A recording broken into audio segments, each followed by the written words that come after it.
And welcome back. Here we are again, Nevet 1212 and Matt the Bat.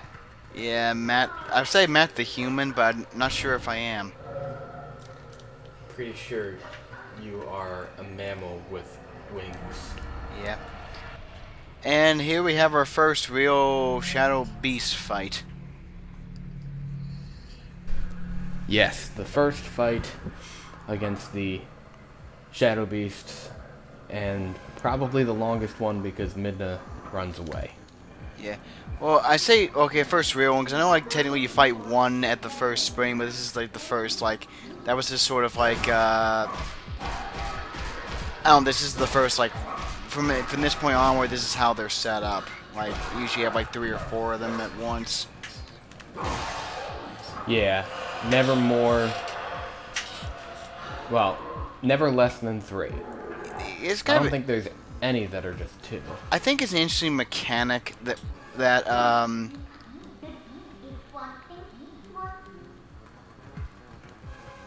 An interesting mechanic that. Well, as you saw, you can't. You have if just one's left standing, he'll instantly revive all his fallen buddies. So you have to strategically make sure you take out the last few before you can, beat the match. Yeah, it's true. And it's one of the parts that's kind of annoying, but what are you gonna do? I love how the light spirits don't even resemble like. Clearly, this that big ball of light is a monkey. Yes, or as I called it, Squirrel. Yeah, I think it's supposed to be a monkey though. Well, we can agree to disagree. Well, I'm pretty sure because the Forest Temple is all about monkeys. I'm pretty sure it's supposed to be a monkey. Could be. It probably is a monkey. I'm just setting my ways. Yep. I can't wait till we get to Kakariko Village, where the only way to get a few of them is to destroy that house or that storeroom. Yeah.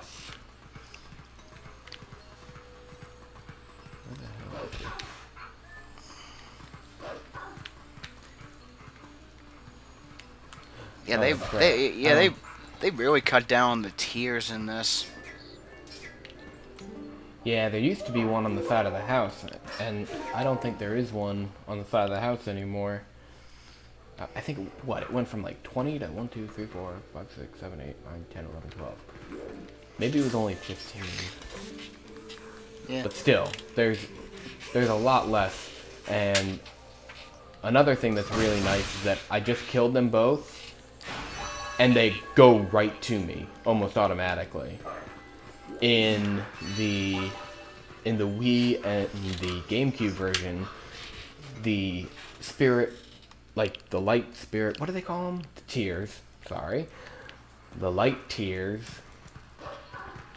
would like float up in the air for a while and then float down. They all float down here, Georgie. Yep.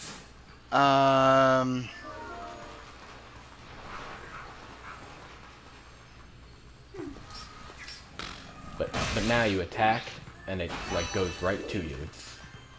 It takes up so few time.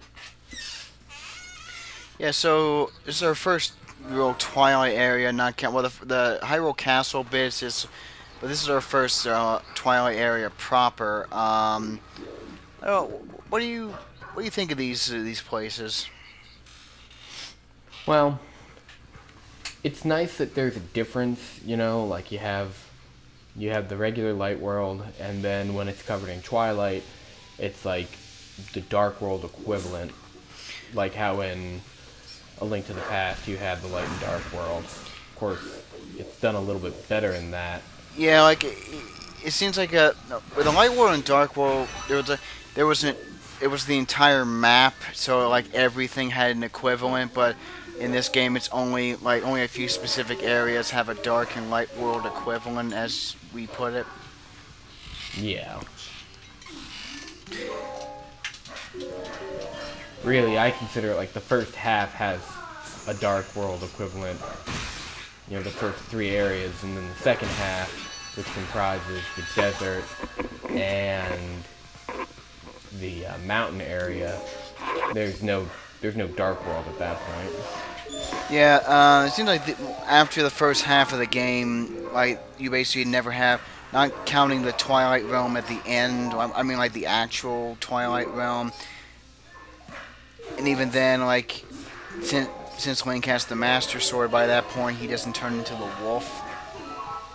Yeah, and it's less of a. It's not a Twilight. It's not like the same as this, where you have to be Wolf Link, which is kind of like the point of why this area is kind of special. I can't remember. Did they explain why how or why the Master Sword, just having it, prevents Link from transforming? They don't really.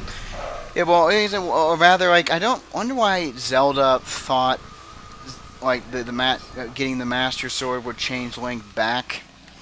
Maybe it's because it's the power of the goddess. Yeah, possibly. Is this the only example of Link getting the Master Sword, less out of getting it to... Because I say, well, naturally, Ganondorf, we don't really know he's a thing in the plot until very late in the game, and so the only... Dude, spoilers.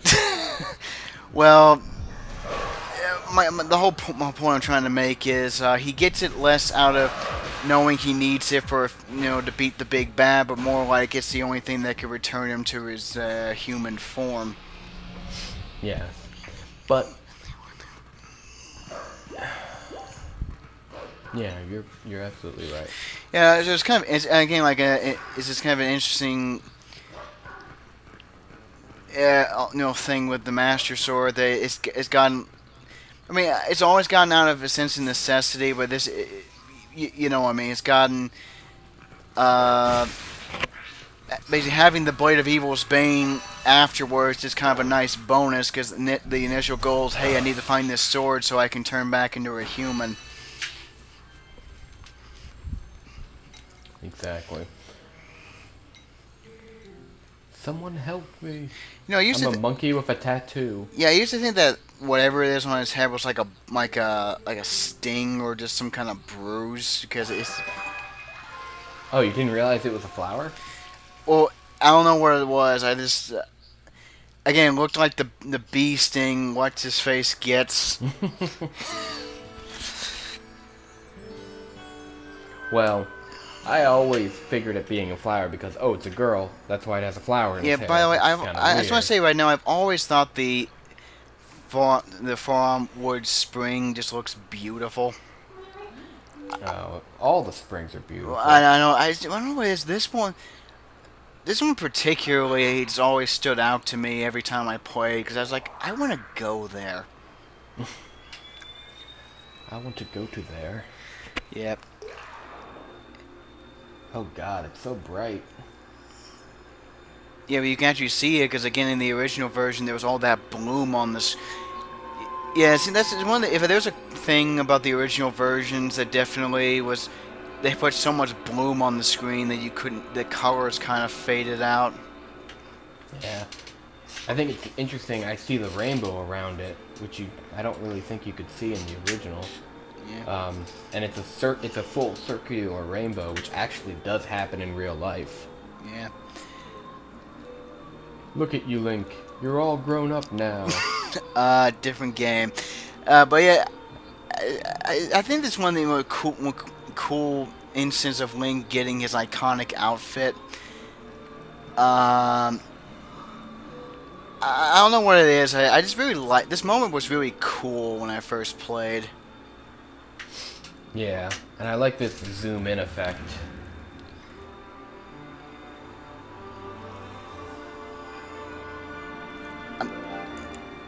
I'm gonna miss the Ordon outfit, but this is probably one of my favorite versions of the tunic. Yeah, and it really is kind of stayed this... Well, it stayed this way for one other game. It was like that in Skyward Sword as well. Yep.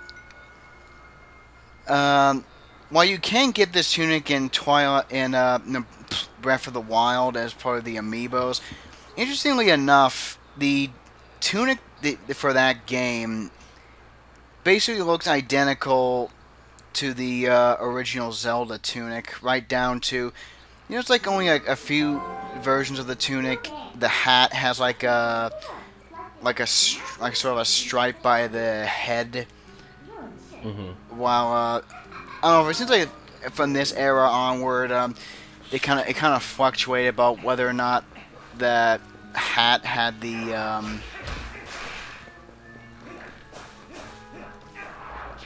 it's something I noticed. No, it's true, and it is something that really is only in the games. Every game prior to Ocarina of Time and a few others after it. It seems like all the 3D Zelda games don't have a yellow band.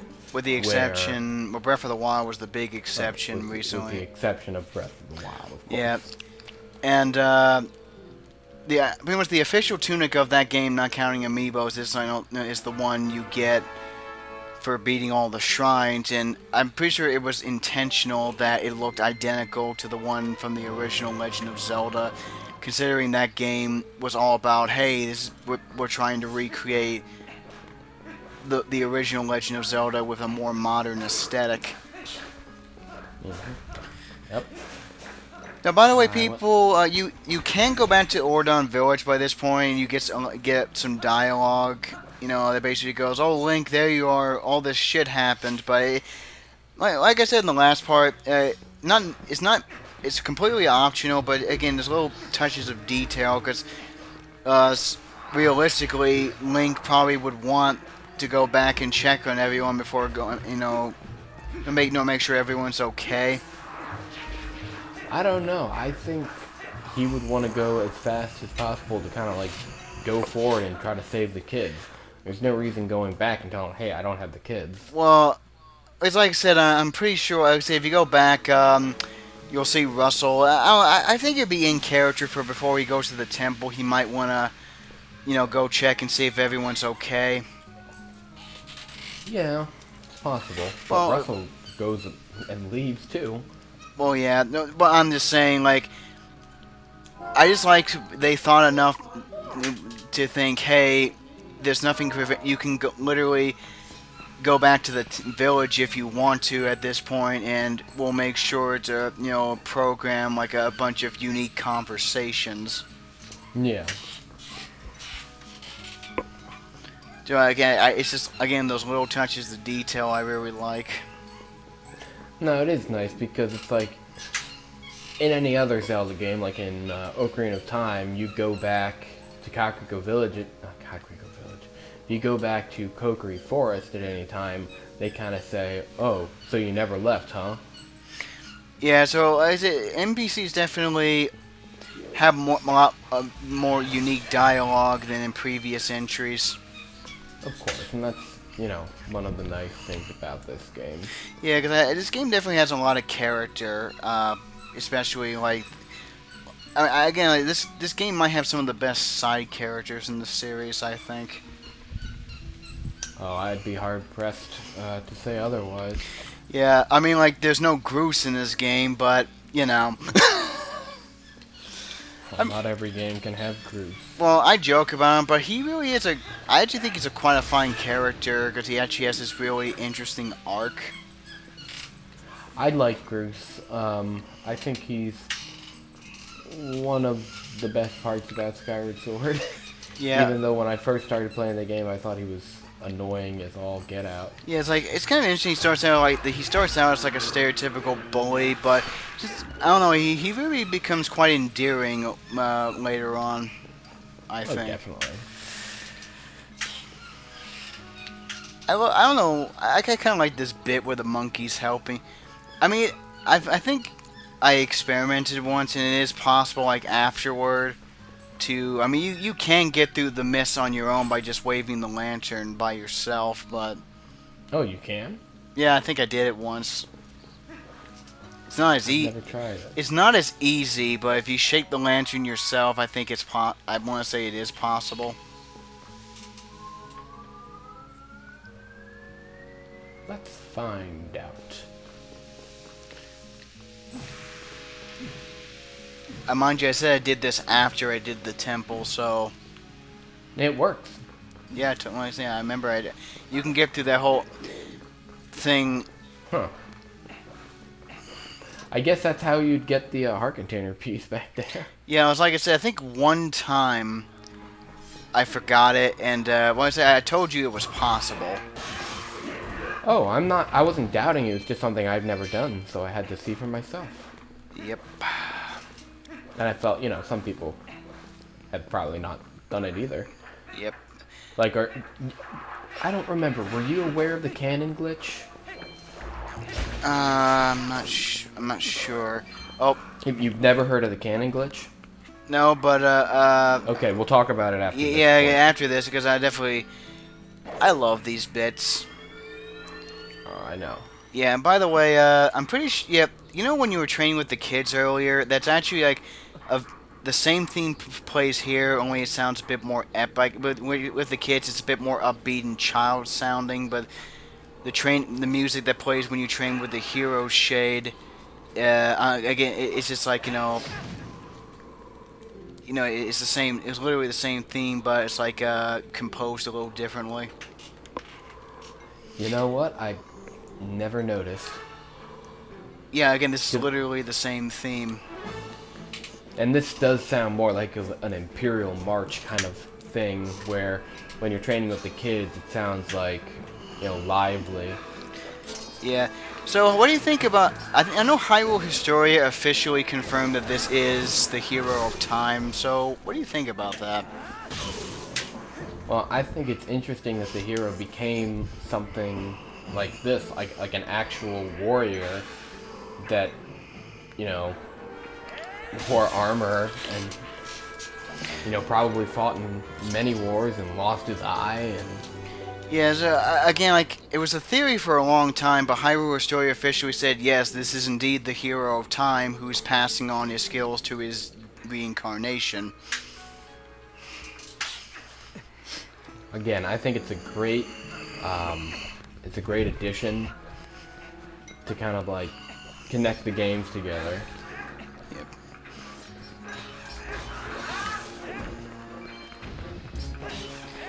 Alright, so we're about to get to the first temple. I mean, as far as the forest temples go, where's this stack up with you? Well, compared to Ocarina of Time, I think the Forest Temple is... I wouldn't say better. I think I like it a bit more because it feels more like a forest, where the Forest Temple kind of feels like a temple in the forest. Yeah. Yeah, though mind you, like a lot of temples, I'm not sure, like in universe, what was the purpose of this place? Like, who built it for what reason? Well, that's what I always like wondered about. Like, why is there a forest temple in the Lost Woods? I was like, oh, it must be the Kokiri children must go there to pray. But it's like, well, that doesn't make much sense. Yeah, I mean, with here you have even less, like, maybe, considering, okay, as later on, we basically will, one of the temples is literally a ruined temple of time, so, well, we know, like, Castletown and a lot of stuff used to be, like, the geography has shifted throughout the centuries.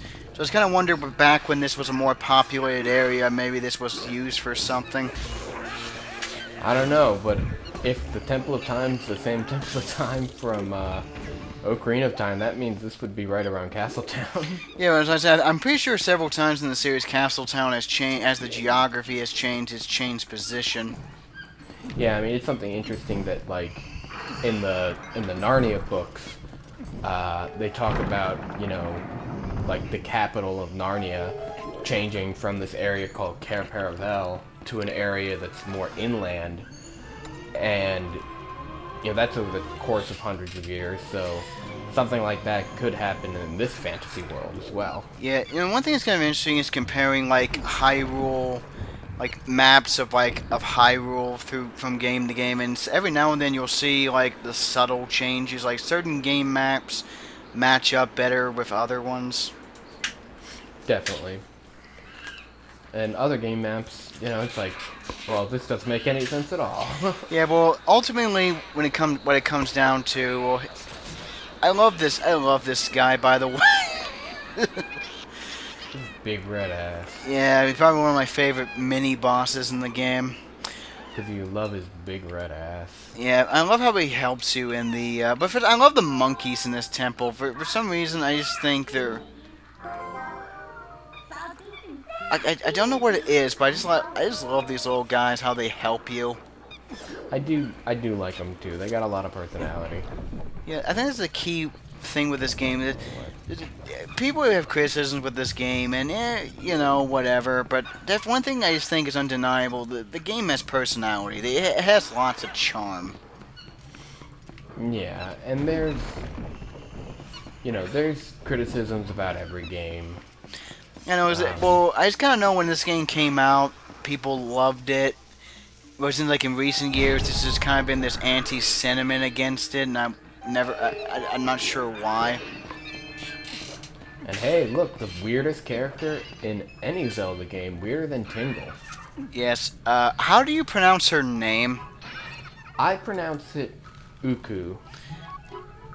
Because there's an A. Well, by the way, to anyone who watches The Completionist, I know in his review, he was like, Uku. he was like, okay, since it's a bird, I'm gonna pronounce it how a bird would, and he goes, Uku. You know, like kind of like a pigeon, whatever. He was just. It was a joke, but basically he was like, okay, fine. He's like, fuck it. If this is a bird, I'm gonna pronounce it like a bird would pronounce it. Right.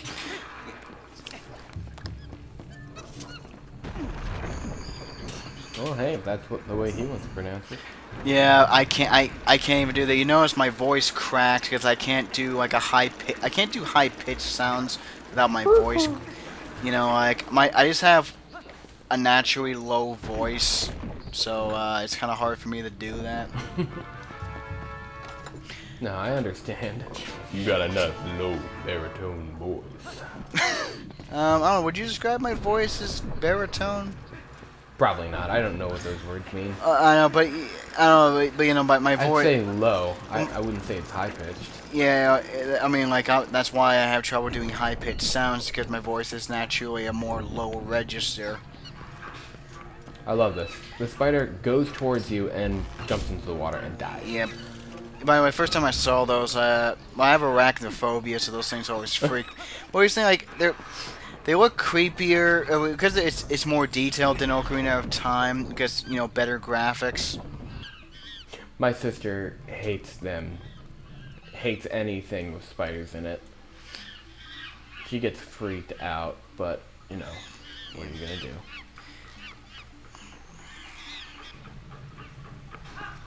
I like how the bridge breaks only after you jumped off. You came off of it. Don't worry, we'll help you, monkey friend. This is something you'll have to do during the mini-boss. Yeah, but I kind of like it. It's teaching you little things that come back later. Yeah, it's kind of the same kind of thing that happens at the beginning of Super Metroid.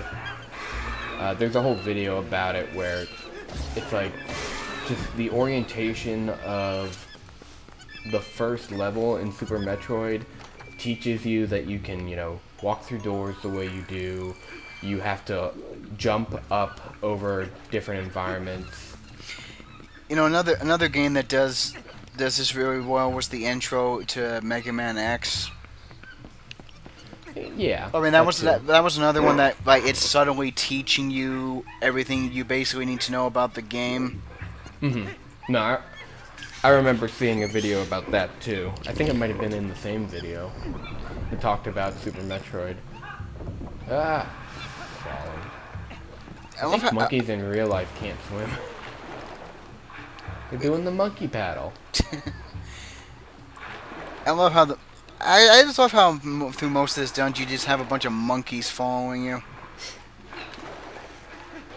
Now, let's cut out all of that monkey business. Too bad we're not playing Majora's Mask, because then we could... okay, that would be nothing but us making jokes about Lapdog and how he's never going to finish that. Yeah. I was talking to someone yesterday, and he was like, oh yeah, it's only been like 2 years since it ended, or since he stopped making videos. Like, wait, never mind, 4 years. Yeah, and he's still every now and then uploads a little video. I get pissed off, though, because I feel like he owes it to the fans, because to at least say... Here's the thing. He doesn't owe the fans anything. Well, let me finish it. I'm not. Okay, I want to clarify what I mean by that. I think he needs to at least tell the fans once and for all that he's done, and don't give anyone false hope that maybe one day he'll finally be in the mood again. Because if he's done, I really feel like he should just finally let them know, so they'll stop waiting for something that's probably never going to come. Yeah, I know the feeling, and it's like you feel hurt, you feel cheated. All that. Yeah, but it's like I said, is that unreasonable for him to make a little video that says, look guys, it was fun while it lasted, but I don't do this anymore, I don't have the time for it like I used to. You know, honestly, just something simple like that, I feel it's not asking too much of him. Yeah, but you never know. Maybe one day he'll be like, oh, I have the itch to make videos again. And maybe he will. That's kind of what happened to me. I had the itch to make videos again, and then I kind of rolled with it. Yeah, fair enough. I mean, it definitely is very sad that he just doesn't do stuff anymore. Cause he was definitely one of my favorites back in the day. No, without a doubt.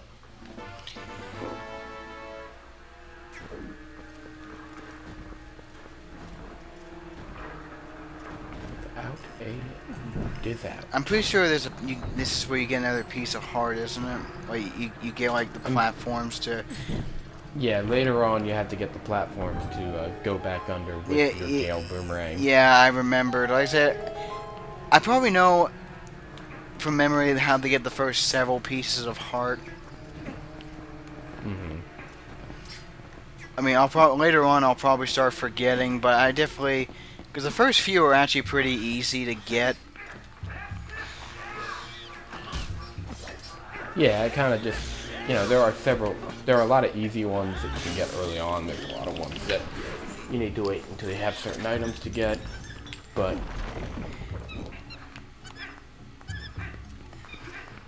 Yeah,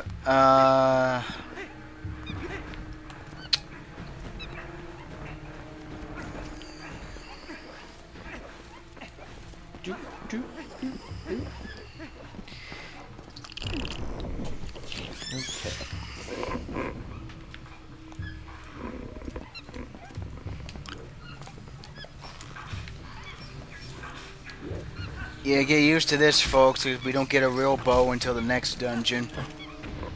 Yeah, well, the slingshot does its duty. Oh yeah, like, once you get the bow, you'll never use it again. I keep trying to throw the bombs with R. Because of Breath of the Wild. Yeah, it's definitely going to be interesting going back to older controls after, because Breath of the Wild, the best thing the game did is, like, I love how Link controls in that game, and going forward, if they change it, it's going to be so hard to go back, because Link has never Link has never felt so. Well, what was what I'm looking for? Wait, does this count as a mini boss? I don't know if I'd really count it as a mini boss because it's like a teeny boss.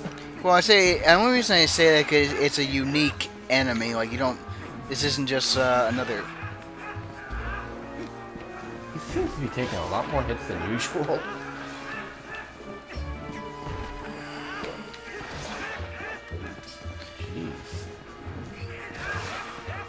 There you go, finally.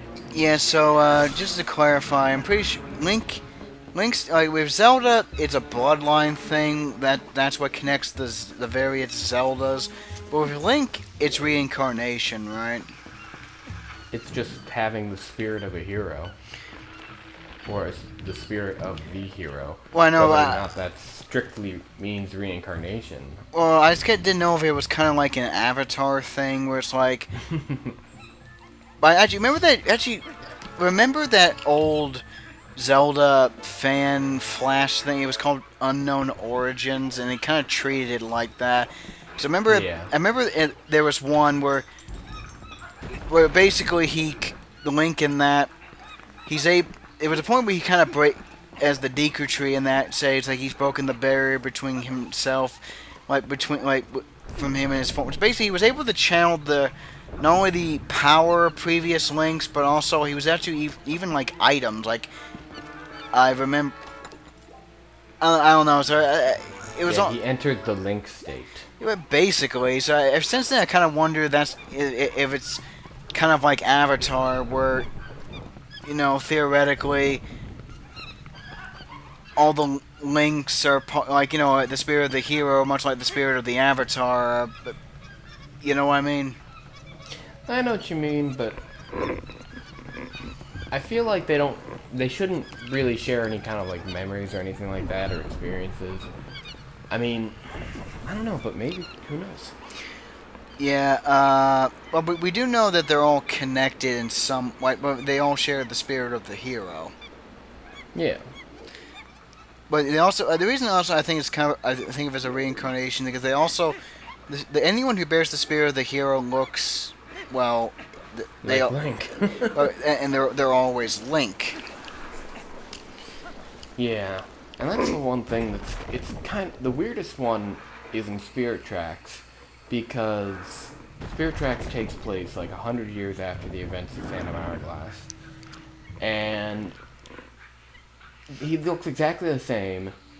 Zelda looks like Zelda looked in Wind Waker, and it's like, wait, is this new Zelda related to the old Zelda, and is that Link related to the other Link, or it's like, what is it? It doesn't make that much sense. Yep.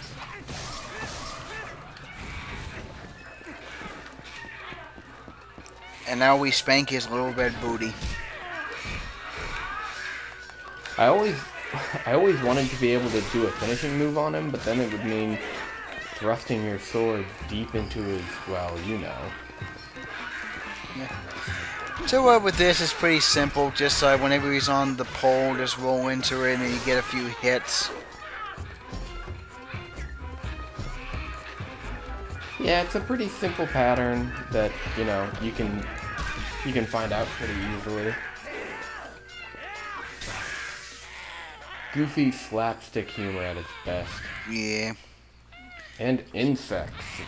The dark theme of this game.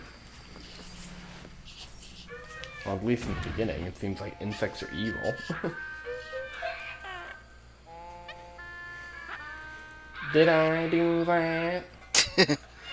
He is Monkey Urkel.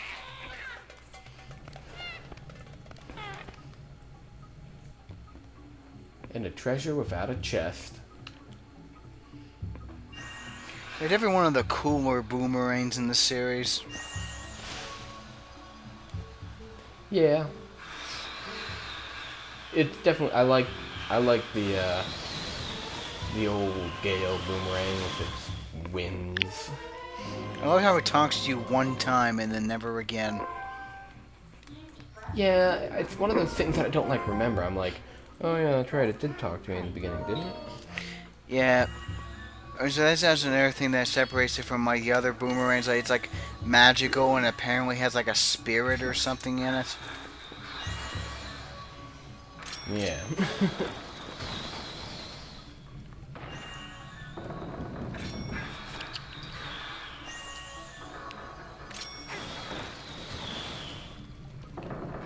So we're almost through this level. Just a few more monkeys to get, and of course we're gonna go back and get that heart container piece. Yeah, this is definitely one of the. This is definitely a very short and for a first dungeon. It's probably just as long as it needs to be. Doesn't overstay its welcome. It's a lot longer than the first in Ocarina of Time. Yeah, but like I But said, I feel. any would be longer than that.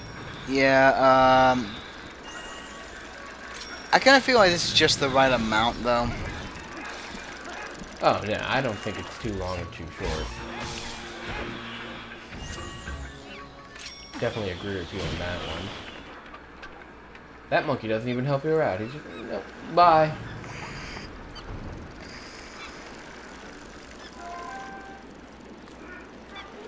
More monkeys. One more monkey jumping on the bed. One fell off and bumped his head. Yep. The mama called the doctor and the doctor said, no more monkeys jumping on the bed. No! Dang it.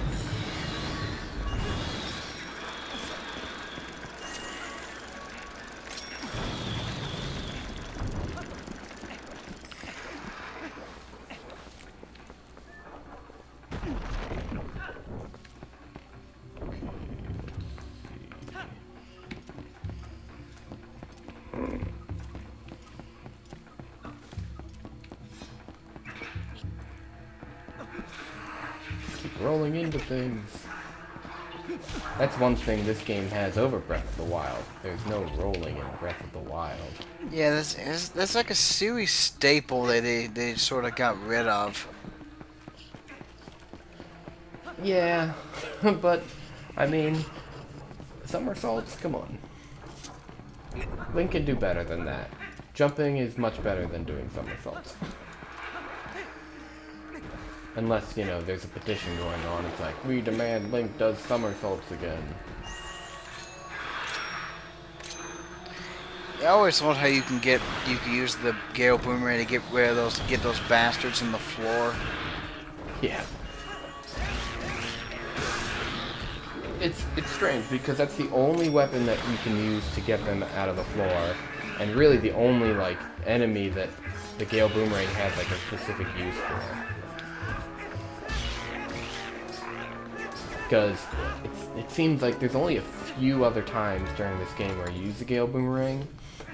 One of them being an optional point in Hyrule Castle, and it's like I didn't even think to use it at that point because I'm like, wait, oh yeah, that's right, I do have a Gale Boomerang, because it's one of those items that after the first level you just don't use it that much. Yeah, there's every one criticism lobbied with this game is that once you a lot of the things you get from dungeons very situational, and that once you're out of their dungeon, the most they get outside of it is like a few optional things that usually just get you rupees. True. Or heart container pieces. Yeah. I mean, I can't think of any place of any time when the Gale Boomerang is used outside of this level to get a heart container piece. Yeah, I'll tell you right now, the one that is really cool, but really has no use outside of its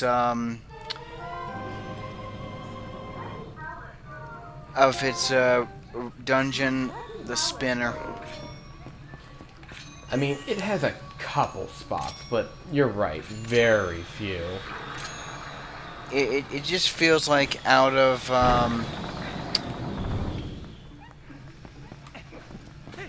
I don't know what it is, but it just feels like out of all the items from dungeons, that one feels like it's used the least outside of its dungeon.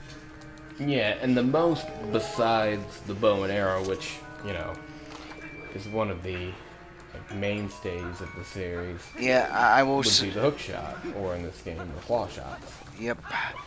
That said, I still feel the spinner is cool, especially.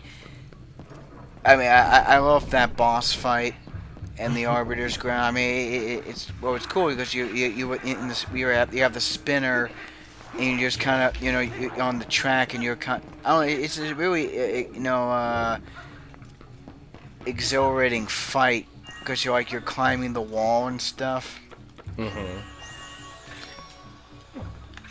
And you seem to be moving really fast at that point.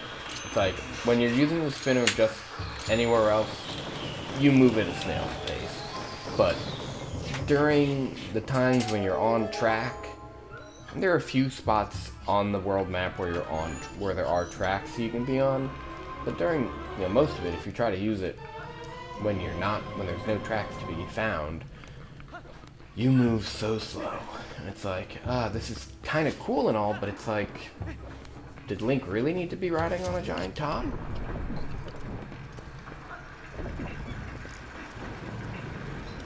I'm gonna get you, monkey.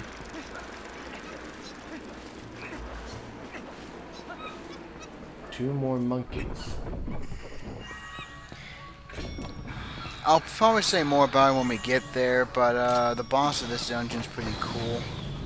I think he's cool looking. One bit of kind of pointless information is that the water area beneath the boss is a bottomless pit. Which seems kind of like useless information, because it's like, yeah, it kind of makes sense. Why would anyone really go back to a boss chamber to look at a pit of water? But it's on the trading card for that boss. It's like, here's like some useless information about this boss. There's a bottomless pit underneath. If you go back wearing the Zora's tunic and the iron boots, you can go to the bottom. Well, you can't go to the bottom because there is none. Well, isn't the water Oh, I was going to say it's poison until you beat it. Yeah, I remember it clears up. It seems that the climbing has been like sped up in this game, like in this version. I will say right. Look at him climb. Yeah, it definitely seems a little faster. It's still Breath of the Wild has spoiled me, and the climbing and that is just. Oh no, I completely agree. You try to climb in this game, and it's like, oh yeah, I can't jump, so it's... Well, the one thing, it's like, at least you won't fall off if you run out of stamina. Yeah. And it's not like... I keep doing the wrong thing. Hope this works. Nope.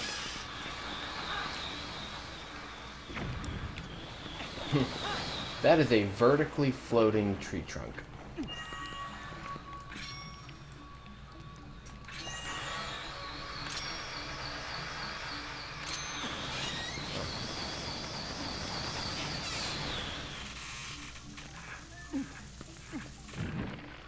Now, completely unrelated, the enemies that are like the equivalent of bomb flowers in this game are a living creature that explodes.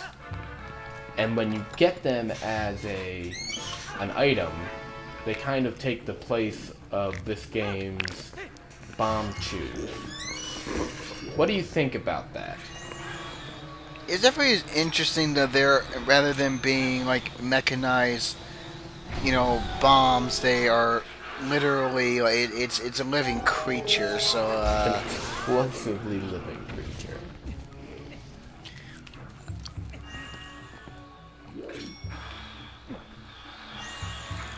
Damn it. Yeah, I always remember that was a bit of a pain in the ass.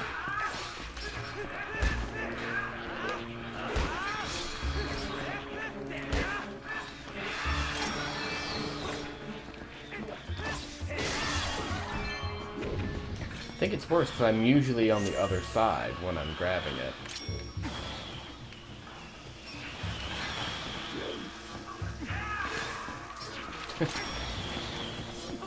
What? That didn't explode it? Son of a gun.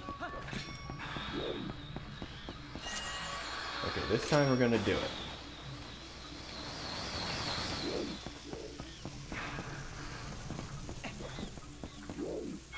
They're so happy to see you, flapping around. Okay, so I got both the heart container pieces in here. I think I have all the chests, and now really all I have to do is get You know something the about... last monkey. You know, up until Breath of the Wild, I definitely considered this the most physical Link. Well, first of all, Yeah, not so much now, huh? well, here's the thing, like, he doesn't... Unlike previous entries, there's no magic meter or any such abilities. It Yeah. feels like this game puts more emphasis on his physical skills, if anything else. I can see that. It I mean, definitely seems to be like, you know, there's nothing for him to help him, there's no magic, there's no voodoo, there's nothing like that. Just Link and his sword, and that's all. yeah, of course, there's the sumo later. Yep. I mean, it's so weird. They put all that big emphasis on sumo for that one portion of the game, and then it never comes. And then it. This is one thing about this game. It'll have something that will use pretty briefly. Yeah, it's not even something that, like, gets revisited. I mean, it's like, it's... The sumo, the first time you really see, like, a sumo scene is when Link is,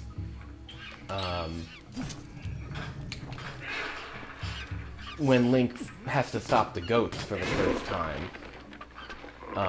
Which is kind of, you know, like the sumo, and later on you have to stop Gorons like that. Yeah, actually, we couldn't think You where didn't do that, Yeah, I know. we yeah. I mean, but that's once again like something that's totally like in the beginning of the game, during that whole section. If you talk to Mayor Bo, a goat will come charging out, and basically, it's basically a tutorial for stuff you do later on.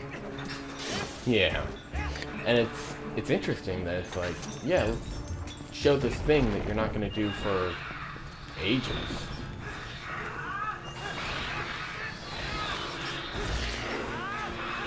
Yeah, I was more concerned about showing off how you could totally get the one guy stung. Definitely a better thing to do.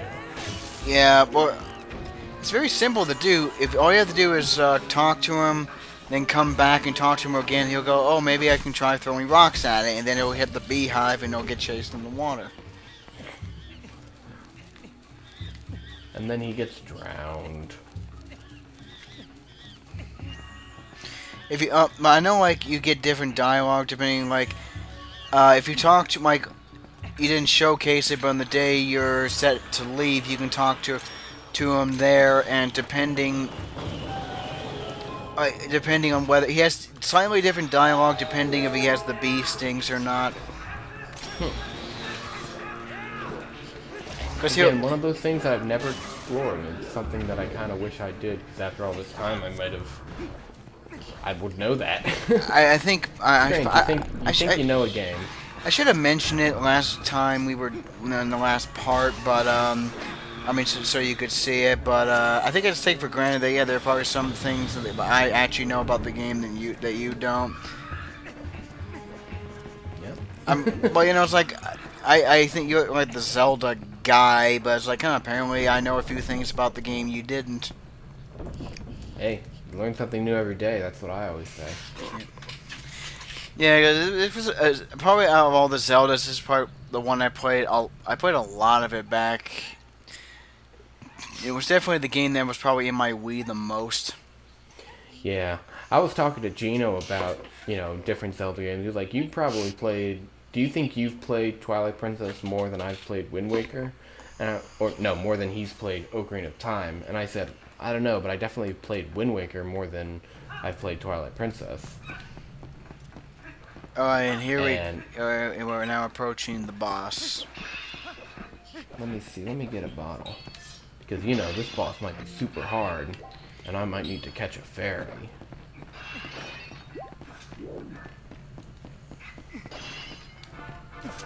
I caught a fairy in a bottle, baby. I love, yeah, in Breath of the Wild, you can actually cook them.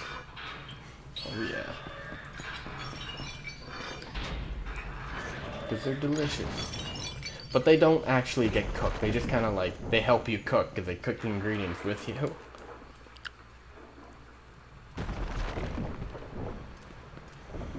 Dirty water.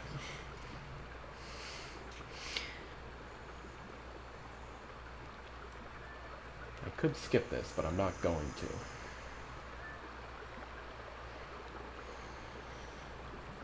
I like this part because it's kind of like a little bit of misdirection. Yeah, I love when the boss gets for real, for real. Like, I mean, this is okay right here, but oh man, like the actual full mass of it is really freaky looking.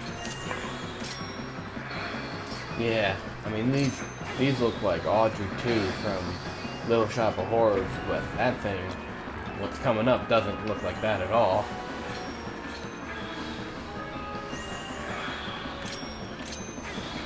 Like, oh, the boss is over, hooray! Yeah, not that easy.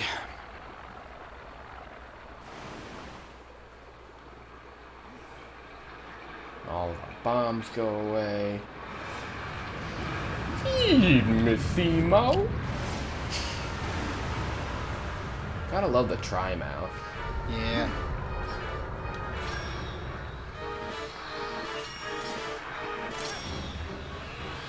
Come on, monkey, where are you?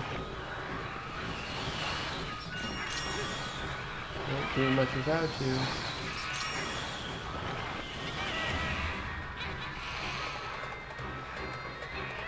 The boss almost looks reptilian. Yeah. Like it's like almost like a serpent plant hybrid. A type of, like a Godzilla mixed with a plant, but that would be crazy. Yeah, he really does look like Biollante, doesn't he? Considering this was made by a Japanese developer, I would not be surprised if that honestly was inspiration. I think plant monsters have always, they've been around. Like the idea of a plant monster has been around for a long time. There never was a crazy Godzilla movie. It's like, hey, let's mix Godzilla cells with a plant. Yeah, we'll end world hunger, or you know, cause disaster. Yeah, Godzilla basically never mixed Godzilla cells with anything. With anything, yeah. It's like, hey, we need a new disaster. Oh, I know. Let's mix Godzilla cells with something. Could you not? I think no matter what the continuity, I think doing something like that is never going to end well. No.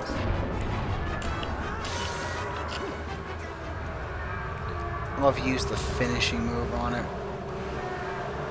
I always love using the finishing moves on bosses, because it always does something. Especially the finisher on, Oh, I love that Morpheal. I love that animation he does when he puts his sword the little away. victory screech. Yeah, the thing is, you can actually do that in game, but I think it's. Oh yeah. I know when you I forget. Is it random sometimes when you sheath your sword, or can you trigger it? The way I've always understood it is once you defeat an enemy, it might have to be an enemy above a certain level, like it can't be a Deku Baba, but hey, for all I know, it could work on a Deku Baba too. You sheath your sword at a certain amount of time after that, it gives you the little victory pose. And one thing that I found out that's pretty interesting about that victory pose is that it can deflect attacks. I have footage of it, and I've used it in my Abridged series, where Link is putting away his sword, and it hits an arrow before it can make its way to Link. Yeah, so we got our first fused shadow. And look, a bottomless lake. Yep. How do I look forward? Oh, like that. See, it's bottomless. Yep. And yes, our first fused shadow, our first temple completed. And I think with that, we can say goodnight. Matt? Yep. Say goodnight. Good night, everybody.